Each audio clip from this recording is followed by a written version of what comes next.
Chapitre 220. Les idolâtres de Magdala et le miracle accompli pour une femme en couche. Le 16 juillet 1945.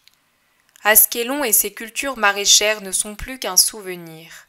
Dans la fraîcheur d'une splendide matinée, tournant le dos à la mer, Jésus se dirige avec ses disciples vers des collines toutes vertes, de faible altitude mais jolies, qui s'élèvent au-dessus de la plaine fertile. Ses apôtres reposés et satisfaits sont tout joyeux. Ils parlent d'Ananias, de ses esclaves, d'Ascalon, de la bagarre qu'il y avait à leur retour en ville pour apporter l'argent à Dinah.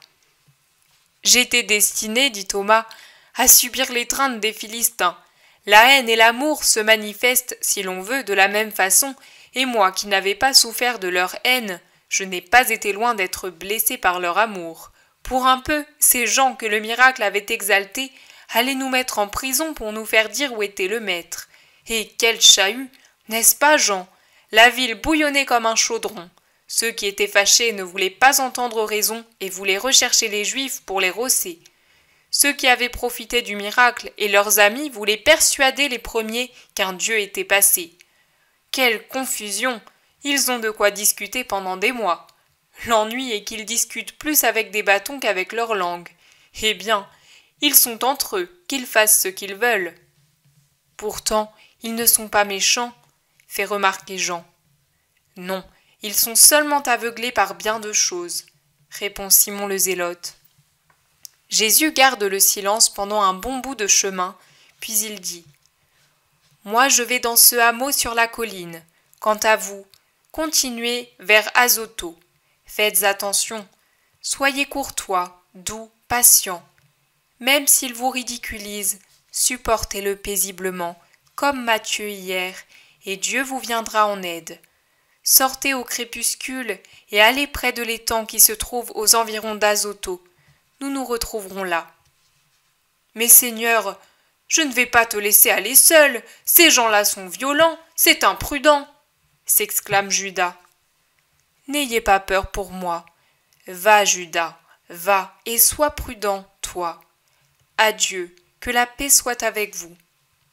Guère enthousiastes, les 12 s'éloignent. Jésus les regarde partir, puis il prend le sentier de la colline, frais, ombragé. La colline est couverte de vignes et de bosquets d'oliviers, de noyers, de figuiers bien cultivés, qui annoncent déjà une belle récolte. De petits champs de céréales occupent les endroits plats, et sur les pentes pèsent des chèvres blanches dans l'herbe verte. Jésus arrive aux premières maisons du pays. Il est sur le point d'y entrer quand il rencontre un étrange cortège. Des femmes crient, la voix des hommes alterne avec la leur dans un chant funèbre et tous se livrent à une sorte de danse autour d'un bouc qui avance, les yeux bandés, meurtri de coups, les genoux en sang pour avoir trébuché et être tombé sur les pierres du sentier. Un second groupe, lui aussi vociférant et hurlant, s'agite autour d'une statue d'idole sculptée, bien laide en vérité, et tient en l'air des poêles avec des braises allumées dont ils alimentent la combustion en y jetant de la résine et du sel, du moins à ce qu'il me semble, car la première dégage une odeur de térébenthine et l'autre crépite comme le fait le sel.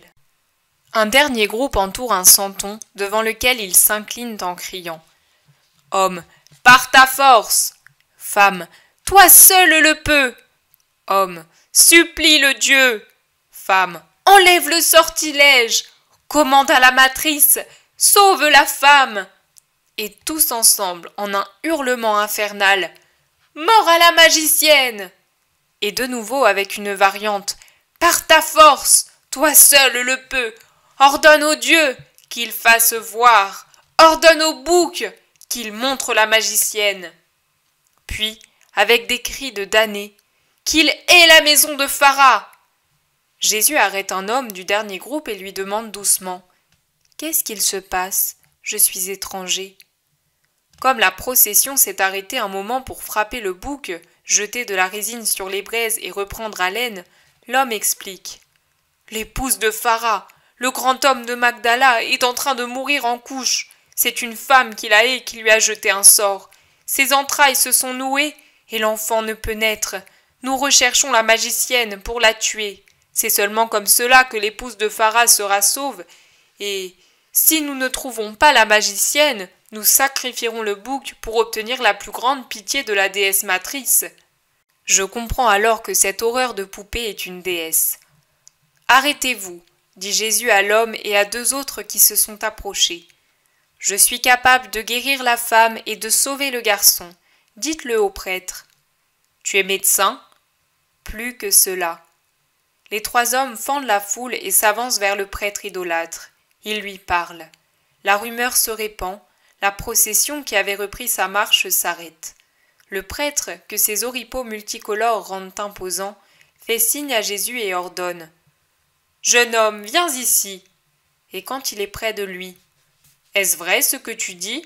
Prends garde, si ce que tu prétends ne se produit pas, nous penserons que l'esprit de la magicienne s'est incarné en toi et nous te tuerons à sa place. » C'est vrai, conduisez-moi immédiatement auprès de cette femme, et en attendant, donnez-moi le bouc, j'en ai besoin.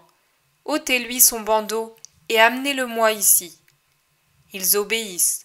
La pauvre bête abasourdie, chancelante, tout en sang, est amenée à Jésus qui caresse son épais poil noir. Maintenant il faut m'obéir en tout.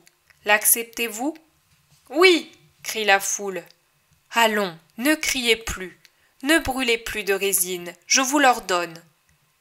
Ils se mettent en chemin, rentrent dans le village et par la meilleure route, ils se rendent à une maison située au milieu d'un verger. Des cris et des pleurs sortent par les portes grandes ouvertes et dominant tout, lugubre, les lamentations atroces de la femme qui ne peut donner le jour à son enfant. Ils courent avertir Phara qui s'avance, le teint terreux, échevelé, accompagné de femmes qui pleurent et d'inutiles santons pour qui on brûle de l'encens et des feuilles au-dessus des poêles en cuivre. « Sauve ma femme! Sauve ma fille! Sauve-la! Sauve-la » crient tour à tour l'homme, une vieille femme, la foule. « Je la sauverai, et ton garçon avec elle, car c'est un garçon. Il est bien robuste, et il a des yeux doux de la couleur d'une olive qui mûrit, et la tête couverte de cheveux noirs comme cette toison. Comment le sais-tu? Que vois-tu? Même dans les entrailles? C'est en toutes choses que je vois et pénètre. Je connais et je peux tout. Je suis Dieu. Il aurait lancé la foudre que cela aurait produit moins d'effet. Tous se jettent par terre comme morts. Relevez-vous. Écoutez. Je suis le Dieu puissant, et je ne supporte pas d'autre Dieu en ma présence.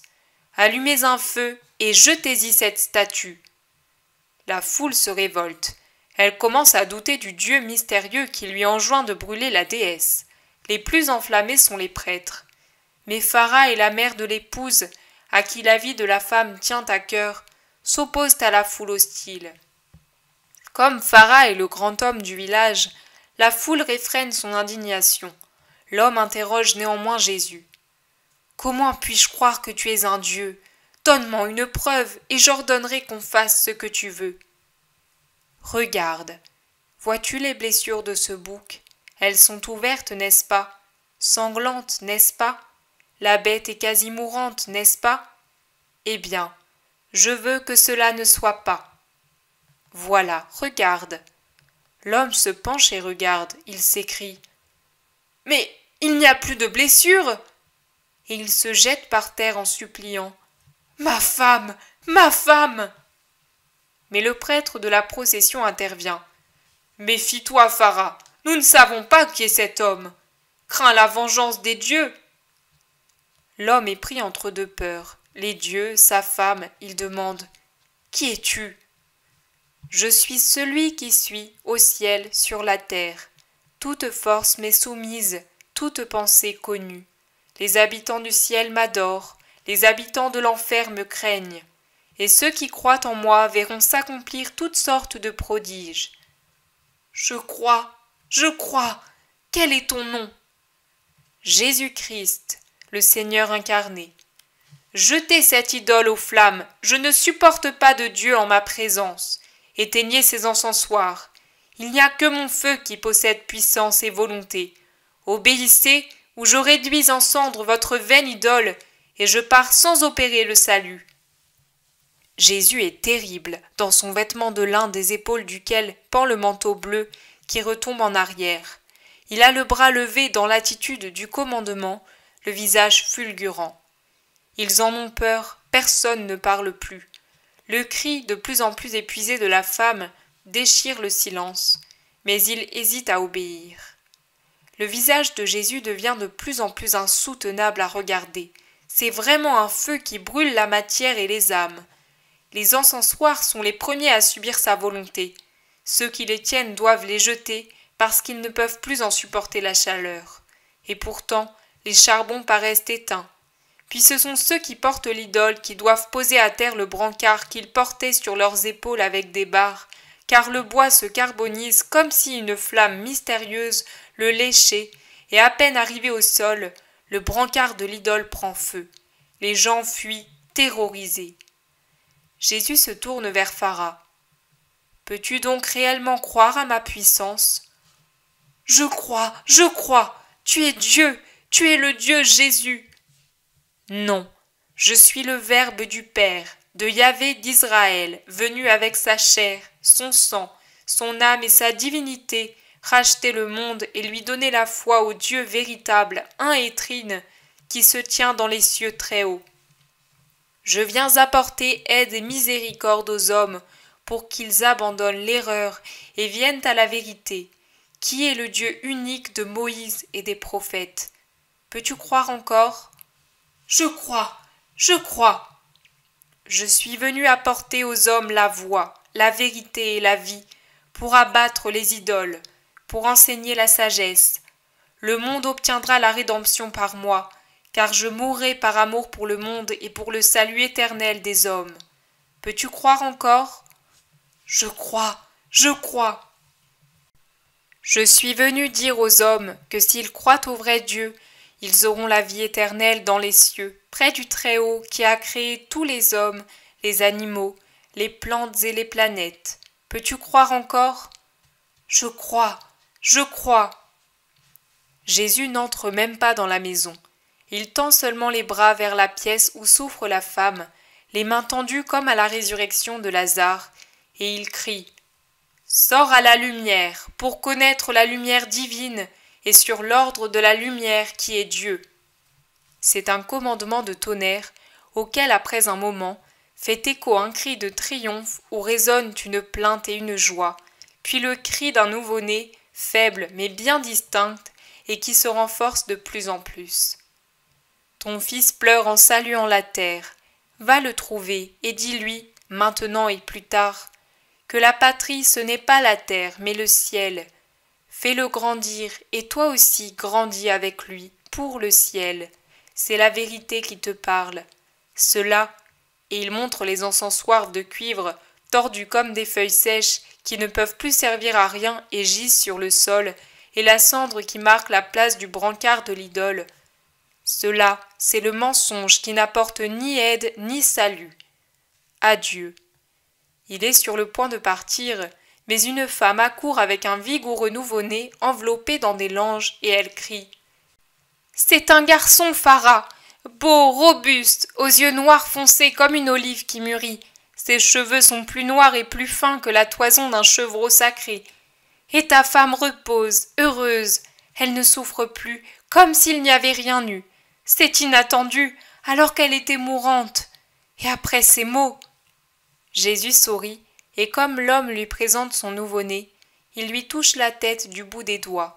À l'exception des prêtres qui sont partis, indignés à la vue de la défection de Phara, la foule s'approche, curieuse de voir le nouveau-né et désireuse de regarder Jésus.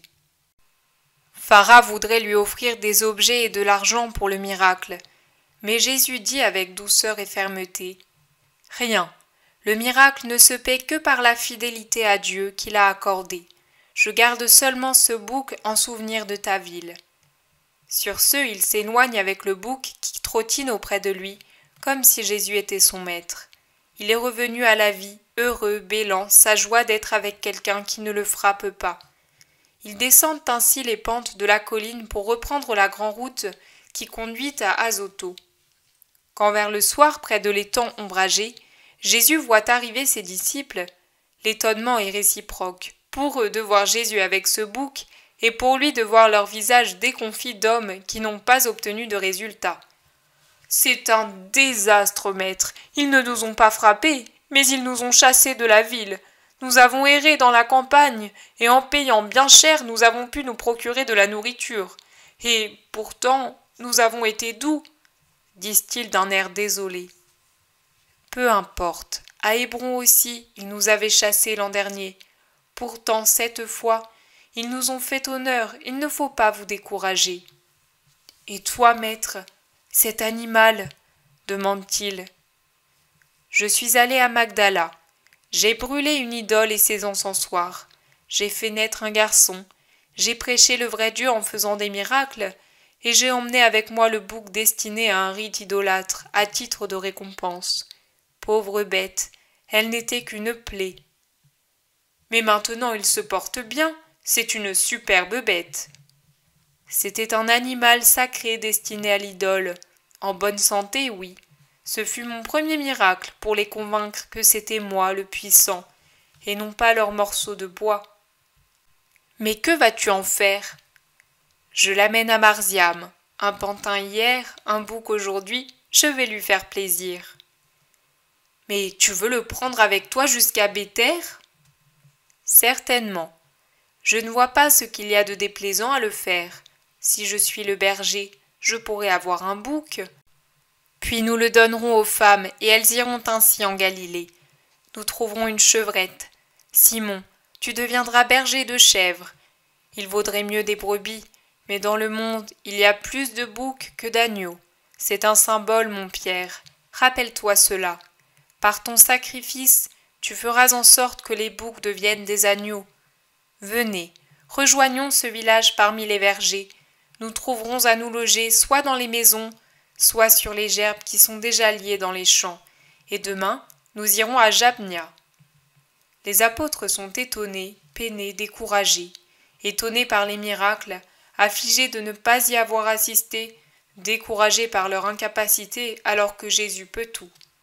Mais lui, au contraire, est si content, et il réussit à les persuader que rien n'est inutile, pas même un échec, car il sert à vous former à l'humilité, alors que la parole sert à faire résonner un nom, le mien, et à laisser un souvenir dans les cœurs.